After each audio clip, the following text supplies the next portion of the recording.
मनीषा एक 19 साल की लड़की है जो ना तो छोटे कपड़े पहनती थी, ना रात देर रात घर से बाहर रहती थी और ना ही उसको पार्टी करने का शौक था। इससे पहले कि वो लोग आए जो लड़कियों को ब्लेम करने लगते हैं, उनके लिए मैं क्लियर कर देता हूँ। सिंपल सी लड़की थी, गरीब घर से थी, उसके पापा मजदूर थे, तो उनको सपोर्ट करने के लिए प्ले स्कूल में पार्ट टाइम जॉब भी करती थी, टीचिंग की। और रोज की तरह वो अपने जॉब पर गई थी और फिर उसे पता चलता है कि नर्सिंग के फॉर्म भरा रहे हैं और वो अपने पापा को कॉल करके बताती है कि पापा आज शायद मैं लेट हो जाऊंगी, क्योंकि नॉर्मली वो टाइम पर घर आ जाती थी, पर आज वो लेट हो जाएगी, इसलिए प्रॉपर अपने पापा को पूरी जानकारी देती है कि कॉलेज जा रही हूँ। और वो तो अच्छा हुआ उसने कॉल करके बता दिया, वरना कॉलेज का तो कोई इन्वॉल्वमेंट ही नहीं बचता इसमें, क्योंकि अभी भी मैं देख रहा हूँ कि इस कॉलेज के बारे में कोई ज्यादा बात कर नहीं रहा है, पर ये कॉलेज इस केस का बहुत बड़ा हिस्सा है। और इस कॉल के बाद मनीषा ने सिर्फ एक और कॉल करी जो कि एक पार्सल वाले भैया का था। उसके बाद सिर्फ मनीषा की तरफ से एक मिस कॉल गया उसके पापा को, और उसके पापा ने जब वो मिस कॉल देखा तो तुरंत रिटर्न कॉल किया, पर वो रिटर्न कॉल पिक नहीं किया गया और अब उसके पापा की टेंशन बढ़ चुकी थी। 6:26 में मेरी घंटी बजी, उसका कट गया।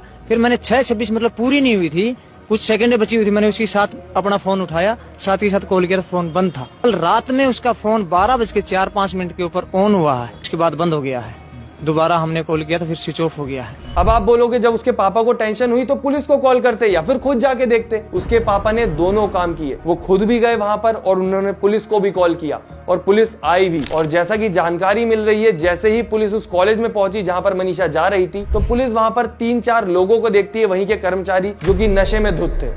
अब ये सारा सिनारियो देख के आपके दिमाग में आ रहा होगा, अब तो समझ आ गया भाई कॉलेज की तरफ से कुछ गड़बड़ होगी, तो पुलिस वालों ने कुछ स्ट्रिक्ट एक्शन लिया होगा। पर नहीं, पुलिस ने नॉर्मली उनसे पूछा कि क्या तुमने मनीषा को देखा है, उन्होंने बोला नहीं, और पुलिस अपने काम पर वापस आगे बढ़ गई। तो जब लड़की के पापा ने पुलिस वालों को बोला कि आप उनसे पूछताछ करो, कुछ पता करो, कुछ गड़बड़ लग रही है मुझे, मेरी बेटी इतनी देर तक बाहर नहीं रहती, तो पुलिस ने वही किया जो हमेशा किया जाता है, विक्टिम ब्लेमिंग। उन्होंने कहा तुम्हारी बेटी किसी लड़के के साथ भाग गई होगी, आ जाएगी 3-4 दिन में अपने शादी का कार्ड लेके, शादी करके, तब तुम्हें सब पता चल जाएगा। भाग भुग्गी होगी, वे आ जाएगी 1-2 दिन के अंदर, 2-4 दिन के अंदर आ जाएगी। बोला क्यों घबरा रहा है? मनीषा के पापा की हालत सोचिए आप, वो परेशानी में, अपनी बेटी के टेंशन में जिसके पास हेल्प लेने गए, वो हेल्प करने की जगह उन्हीं को डरा रहा है और उनके दिमाग में गलत गलत सिनारियो डाल रहा है। क्या हम इसके लिए टैक्स भरते हैं कि जब हमें परेशानी हो तो हमें और डराया जाए? और ये जो रिपोर्ट थी 11 तारीख को की गई थी और 13 तारीख को मनीषा के पापा को वही खबर मिली जो उनके लिए सबसे बुरी थी। और इस खबर के साथ अपनी बेटी की बॉडी की जो हालत उन्होंने देखी, वो कोई भी अगर देख लेगा तो उसकी रूह कांप जाएगी, चाहे आपका रिश्ता मनीषा से हो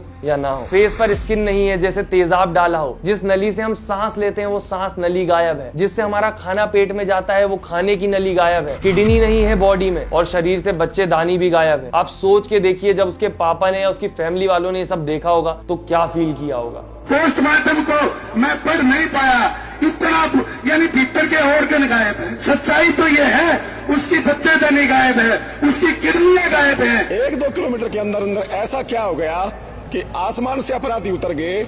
उस बेटी के साथ हुआ क्या है? उसकी बच्चेदानी गायब है, उसकी किडनी गायब है, उसके मुंह पे तेजाब डाला जाता है। जितना हार्ड उस बेटी का अगर आप पोस्टमार्टम की रिपोर्ट पढ़ेंगे ना तो आप पढ़ नहीं पाएंगे, इतनी दरिंदगी की गई है। अब पहली चीज जो दिमाग में आती है, अगर पुलिस वालों ने अग्रेसिवली काम किया होता, सीसीटीवी फुटेज निकलवाई होती, उन लोगों के ऊपर प्रेशर डाला होता जो कर्मचारी थे कि रात में काम नहीं करते थे, का क्या मतलब, एक लड़की की सेफ्टी का सवाल है, या फिर लड़की का मोबाइल ट्रेस किया होता, तो शायद ये दिन ना देखना पड़ता एक पिता को और उसकी फैमिली को। पर वो तो छोड़िए, ये मुद्दा इतना बड़ा होने के बावजूद भी उतना बड़ा नहीं बन पा रहा है। ना इसकी टीवी चैनल्स पे ज्यादा बात हो रही है, ना इंटरनेट पर इसकी वीडियोस ज्यादा देखने को मिल रही है। सोचने वाली बात तो ये भी है, मैं न्यूज चैनल नहीं हूं, बट स्टिल जब ऐसी चीजें होती हैं तो उनको बड़ा मुद्दा बनाने के लिए क्रिएटर्स को आगे आना पड़ता है, क्योंकि जितनी ज्यादा इंटरनेट पर बात होगी उतना ज्यादा प्रेशर बनेगा और उतना ही ज्यादा इस केस को सीरियसली लिया जाएगा। क्योंकि आप अगर मनीषा की फैमिली को देखेंगे तो वो कोई रिच बैकग्राउंड से नहीं आते, ना उनके कोई इतने ज्यादा कनेक्शन होंगे कि वो अपनी बेटी को इंसाफ दिलवा सके।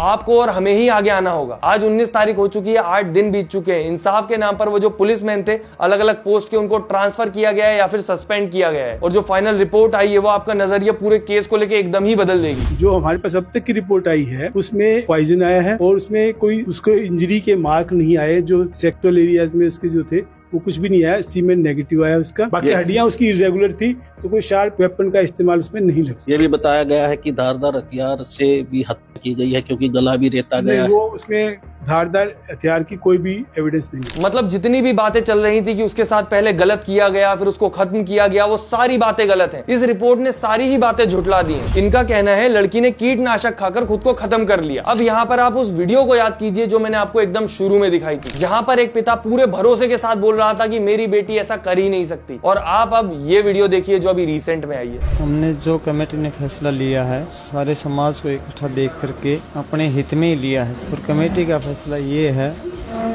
कि हम अपनी बेटी का संस्कार हिंदू रीति रिवाज के साथ मान सम्मान के साथ करेंगे, और प्रशासन अपने काम पे लगा हुआ है, हम उनके काम से संतुष्ट हैं।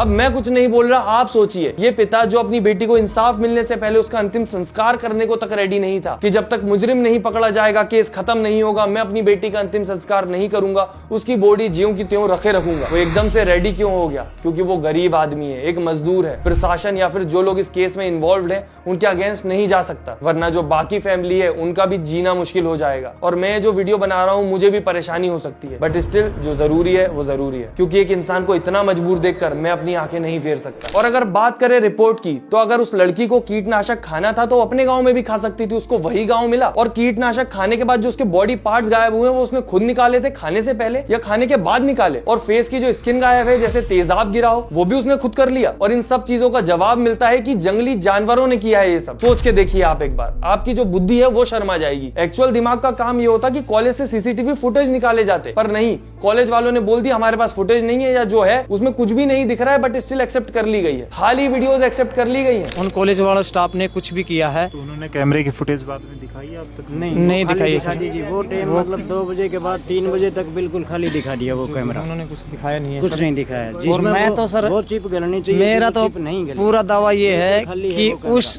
कॉलेज के स्टाफ ने ही उस लड़की के साथ जो भी किया है, व्यवहार किया है, जो भी ये हुआ, ये वारदात उस स्टाफ ने किया है। इतना सब होने के बाद मैं यही बोल सकता हूँ कि यहाँ पर पहली गलती लड़की के बाप की है कि उसने पुलिस से उम्मीद करी कि वो उसकी बेटी को ढूंढेंगे, कुछ होने नहीं देंगे। दूसरी गलती हम सब की है जो सोच रहे हैं कि शायद इसमें इंसाफ मिल जाएगा, क्योंकि आधे से ज्यादा लोग तो आज भी आवाज उठाने में भी डर रहे हैं, जिन्हें लगता है जब तक घर में कोई दिक्कत नहीं है, कोई दिक्कत ही नहीं है, और उन्हें सच में लगता है वो इस देश में सेफ है, उनकी फैमिली सेफ है। तुम खुद सोच के देखो, एक लड़की दिन दहाड़े सलवार सूट में रोड पर गायब हो रही है, कितने सेफ हो तुम इस देश में? और क्राइम हो जाने के बाद भी पैसे देके उस केस को दबाना कितना ज्यादा आसान है। और मुजरिम के पास अगर पैसा है और उसे पता है कि केस दब जाता है तो उसको दिक्कत ही क्या है फिर क्राइम करने में? बाकी मेरे पास आवाज है जिसे मैं उठा सकता हूं और मैंने इसे इस्तेमाल किया है। नीचे शेयर का बटन है, उसे इस्तेमाल करके आप भी इस चीज को फैलाएं ताकि ज्यादा प्रेशर बने। वीडियो लाइक मत करो, चैनल सब्सक्राइब मत करो, मुझे कोई फर्क नहीं पड़ता, मैं उन चीजों के लिए वीडियो बनाता भी नहीं हूं, बट शेयर जरूर कर देना, क्योंकि खुलासा कुछ भी हो, इन्वेस्टिगेशन एटलीस्ट पूरी तरीके से, पूरी ईमानदारी से होनी चाहिए।